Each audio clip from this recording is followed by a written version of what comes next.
అధ్యక్ష, స్వాతంత్రం వచ్చినప్పటి నుంచి తెలంగాణ రాష్ట్రం వచ్చేంతవరకు అధ్యక్ష మన తెలంగాణ ప్రాంతంలో అగ్రభాగాన కాంగ్రెస్ పార్టీ పరిపాలన ఉన్నప్పటికీ కేవలం 19 బీసీ రెసిడెన్షియల్ పాఠశాలల్ని వాళ్ళు ఏర్పాటు చేయడం జరిగింది అధ్యక్ష.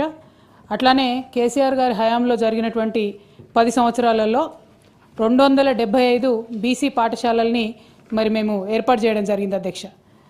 అయితే డిగ్రీ కళాశాలల అధ్యక్ష, గురుకుల రెసిడెన్షియల్ డిగ్రీ కళాశాలలు కూడా అంతకుముందు ఎన్నడూ లేవు అధ్యక్ష తెలంగాణ ఏర్పాటు కన్నా ముందు. ఇప్పుడు తెలంగాణ ఏర్పడిన తర్వాత 31 బీసీ డిగ్రీ కళాశాలను ప్రత్యేకంగా ఏర్పాటు చేయడం జరిగింది అధ్యక్ష. అట్లానే అగ్రికల్చర్ డిగ్రీ కాలేజెస్ ప్రత్యేకంగా బీసీల కోసము అంతకుముందు ఎన్నడూ లేకపోతే కేసీఆర్ గారి హయాంలో 2 కళాశాలను సపరేట్గా ఏర్పాటు చేయడం జరిగింది అధ్యక్ష. అట్లానే అధ్యక్ష ఫీ రియంబర్స్మెంట్ కూడా గత 10 సంవత్సరాలలో ఈ ప్రభుత్వం రాకముందు 14,000 కోట్ల రూపాయలు బీసీ బిడ్డల కోసం ఫీ రియంబర్స్మెంట్ చేయడం జరిగింది అధ్యక్ష. దీంతో 15 లక్షల మంది విద్యార్థులకు లబ్ధి జరిగింది అధ్యక్ష. నేతన్నలకు ఇప్పటివరకు డిస్కషన్ అయింది అధ్యక్ష. 1,200 కోట్ల రూపాయలను మేము 10 సంవత్సరాల్లో ఇచ్చుకోగలిగినాం. అట్లానే యాదవులకు 5,000 కోట్లు, గౌడన్నలకు 67,000 మందికి అధ్యక్ష మనము పెన్షన్ రూపంలో 2,016 రూపాయలు పెన్షన్ రూపంలో ఇచ్చుకోవడం జరిగింది అధ్యక్ష.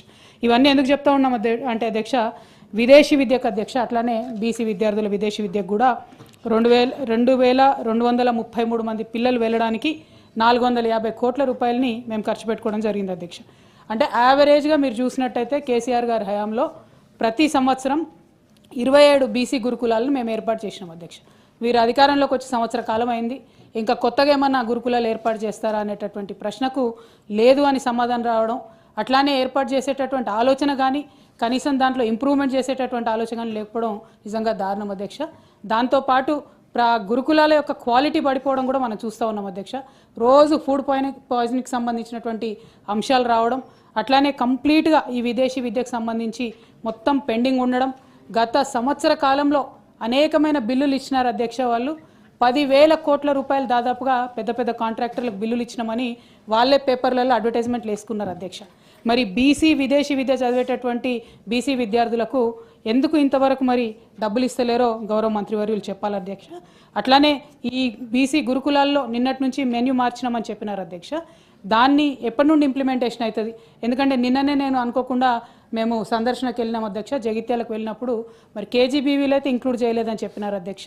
మిగతా పాఠశాలలలో కూడా బడ్జెట్ రాలేదు, ప్రస్తుతానికి జీవో వచ్చిందని చెప్పినారు అధ్యక్ష.